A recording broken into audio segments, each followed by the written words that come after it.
Can everyone raise a glass? My husband Nathan stood at the center of the rooftop restaurant, smiling beneath strings of golden lights. 40 guests turned toward him, my family, his co-workers, friends I had known for years. I thought he was about to begin my birthday speech. Instead, he reached for my best friend Ava's hand. "I've been waiting for the right moment," he said, laughing softly. And honestly, tonight felt perfect. The room filled with anticipation, then he dropped to one knee. For a second, nobody understood what they were seeing. Neither did I. "Ava," he said, holding up a diamond ring that reflected the city lights. "Will you marry me?" The applause started before the shock had even settled. Someone screamed. Someone else began recording. Ava covered her mouth and nodded through tears. Nathan stood and kissed her while people rushed forward with congratulations. I remained seated. My champagne glass stayed exactly where it was. My hands rested calmly in my lap. No shouting, no crying, no scene. The waiter passed behind me carrying a cake that still read Happy 35th birthday, Ella in gold icing. Nobody noticed. Not even Nathan, especially not Nathan. Because 3 days earlier I had opened a folder on our shared cloud account while searching for a tax document. Inside was a presentation titled Engagement Reveal, Birthday Event Plan, Guest Seating, Proposal Timing, Photography Schedule. Even instructions for when the cake should arrive. Every detail had been organized weeks in advance. I watched the celebration unfold around me, and for the first time all evening I smiled, not because my husband had betrayed me, because neither of them had any idea what I had already done. 3 years earlier, if someone had asked me who my best friend was, I would have answered Ava's name without hesitation. If someone had asked me who my husband was, I would have smiled before saying Nathan. At 35, I believed I had built the kind of life people spend years searching for. I was a senior event strategist for a luxury hospitality company. Organizing impossible schedules, coordinating vendors, managing personalities, and turning chaos into beautiful experiences was what I did every day. It was also what I did at home. Nathan owned a small marketing agency. Ava worked as a freelance photographer. The three of us became inseparable after meeting at a charity fundraiser 6 years earlier. Birthdays, weekend trips, holiday dinners, Sunday brunches. There was rarely a memory that did not include all three of us. When Nathan launched his agency, I spent evenings helping him build client presentations after finishing my own workday. When Ava struggled during a slow season, I connected her with corporate clients through my professional network. I never kept score. That was not how love worked. Or friendship, at least that was what I believed. The first sign something was wrong arrived 12 months before my birthday. Small enough to dismiss. Easy enough to explain. Nathan forgot our anniversary dinner. Not the date, the dinner itself. I sat alone in a restaurant for 43 minutes before receiving a text. Emergency client meeting. So sorry. Rain check. I accepted the explanation immediately. That was what people do when they trust someone. 3 weeks later, Ava cancelled a girls' weekend we had planned for months. Last-minute photography booking. Again reasonable, again understandable, again accepted. The incidents continued. Tiny things. Unremarkable things. Nathan taking calls outside more often. Ava responding to messages hours later when she used to reply instantly. Plans changing. Conversations ending when I entered rooms. Inside jokes I did not understand. Nothing large enough to accuse. Nothing concrete enough to name. So I did what I had always done. I absorbed it. I explained it away. I told myself successful businesses required sacrifices. I told myself adults became busy. I told myself friendships evolved. Meanwhile, I continued organizing birthdays, booking vacations, remembering anniversaries, sending gifts, making reservations, and keeping every relationship moving smoothly forward. I became so focused on maintaining the life we shared that I never stopped to ask why I was the only one maintaining it. Looking back now, that was the pattern, not the lies, not the secrecy. The pattern was how easily they learned I would carry the weight without complaint. And once people become comfortable letting you carry everything, they eventually stop noticing you're carrying it at all. The first entry went into the black leather planner on March 14th. Most people used planners to track meetings. I used mine to track details, names, dates, timelines. As an event strategist, I had learned long ago that patterns reveal themselves when emotions are removed from the equation. March 14th. Nathan cancelled dinner 30 minutes before we were supposed to meet Ava at a new restaurant downtown. Client emergency. Ava cancelled 10 minutes later. Unexpected photo shoot. Separate explanations, perfectly reasonable. I wrote both down anyway. Not because I suspected anything, because something about the timing bothered me. 2 weeks later came April 2nd, Ava's birthday. I spent 3 weeks organising the rooftop celebration. Guest list. Decor, catering, music. At 9:40 p.m. I went looking for Nathan because the cake was ready. I found him outside near the service elevator. Ava was standing beside him. The conversation stopped when they saw me. Nathan smiled too quickly. Ava looked away first. I absorbed it, explained it, moved on, but I wrote it down. April 2nd. Conversation ended upon arrival. Unusual behaviour. May 18th. A charity gala I had coordinated for nearly 4 months. Nathan arrived late. Ava arrived separately. At 11:15 p.m. both disappeared for almost 40 minutes. Neither offered an explanation. I did not ask for one. I simply added another entry. By June, the planner contained 12 pages, not accusations, observations. Every cancelled plan. Every overlapping absence. Every coincidence. The pattern was beginning to form. I just wasn't ready to name it. Then came July 27th, the discovery that finally gave the pattern a shape. I was reviewing expense reports from an event budget when I noticed a charge on our shared rewards account. A luxury resort 2 nights weekend package. The reservation date landed on a weekend. Nathan had claimed to be attending a marketing conference. The same weekend, Ava had supposedly travelled to photograph a wedding. The amount itself was not the problem. The timing was. I requested the transaction details. Professional habit. Nothing more. The confirmation email arrived 37 minutes later. 2 guests. 1 king suite, champagne package included. My hands remained perfectly steady as I read it. What moved through me wasn't heartbreak. Not yet. It was recognition. For 4 months, I had been collecting pieces of a puzzle without realizing it. Now I was looking at the picture on the box. That night I opened the planner. Beneath the July 27th entry, I wrote 7 words. The pattern is real. Continue documenting. Then I closed the cover. And for the first time, I stopped explaining things away. The moment arrived on a Thursday afternoon in early September. Not at a hotel, not through a text message, not through a secret photograph. It arrived inside a conference room that I had personally reserved. The room smelled faintly of fresh coffee and printed paper. Floor-to-ceiling windows overlooked the city skyline.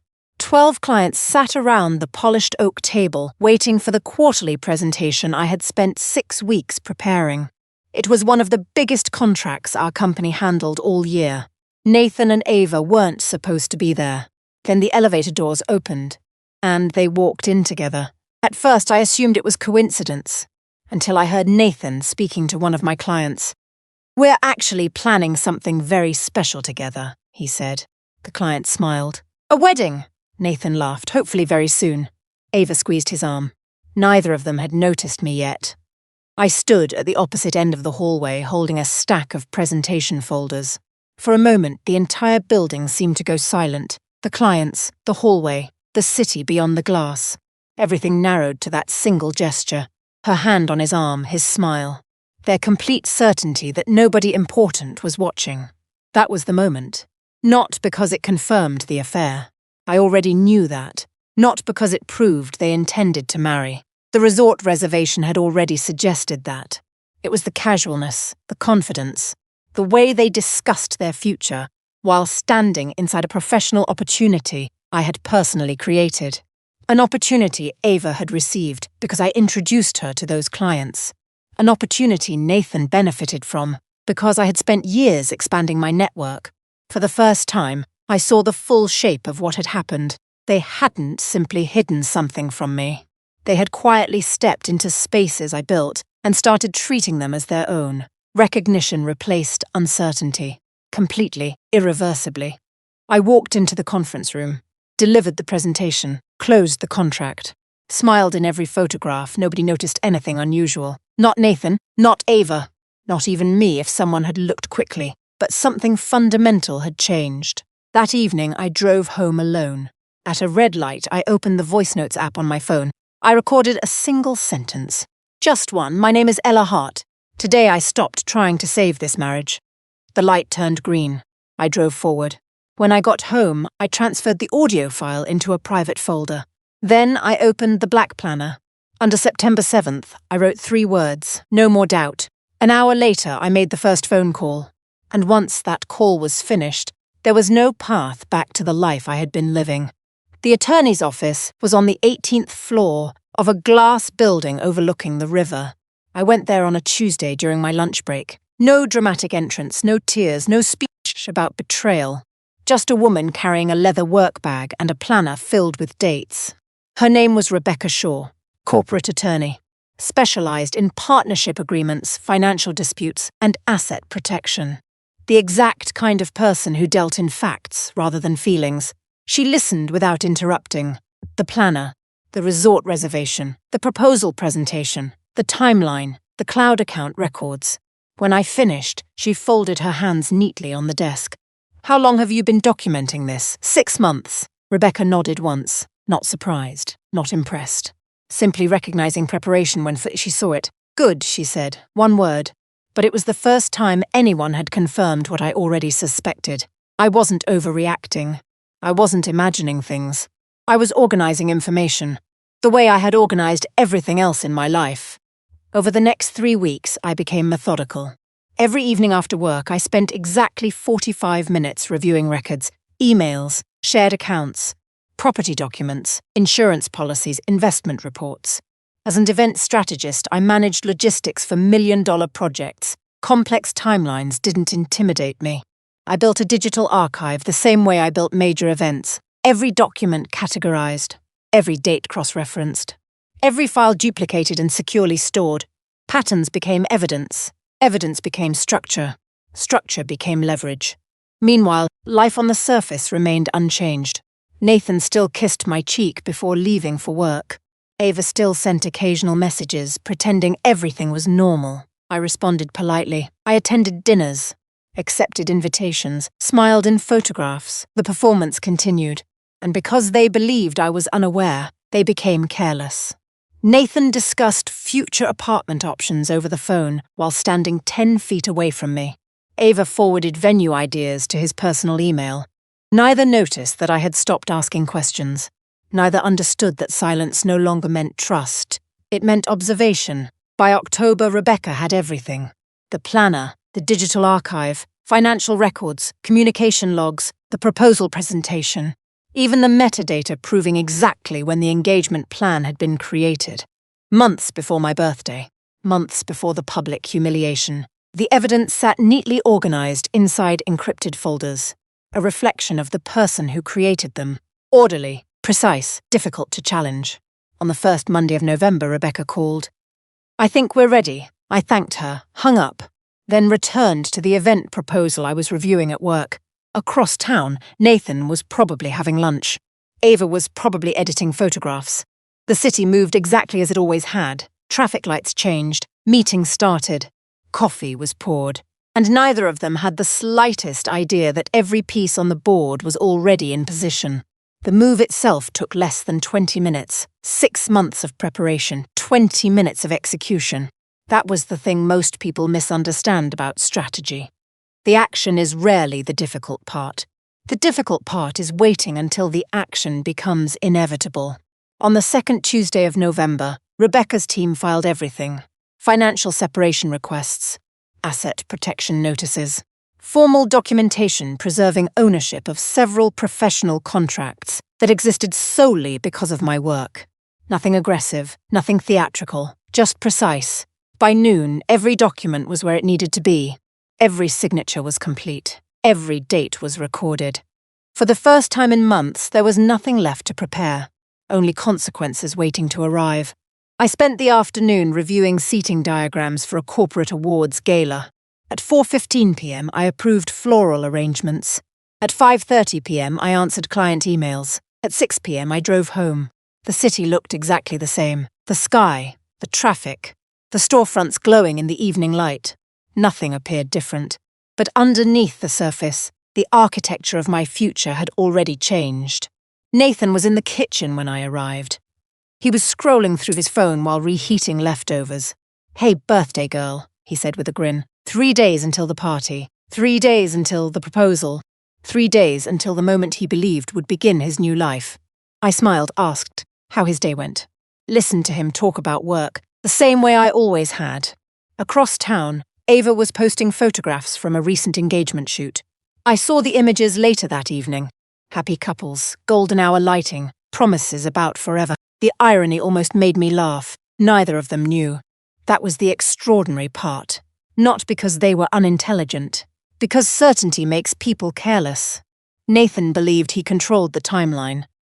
Ava believed she was stepping into a future that had already been secured. Neither realized the board had changed.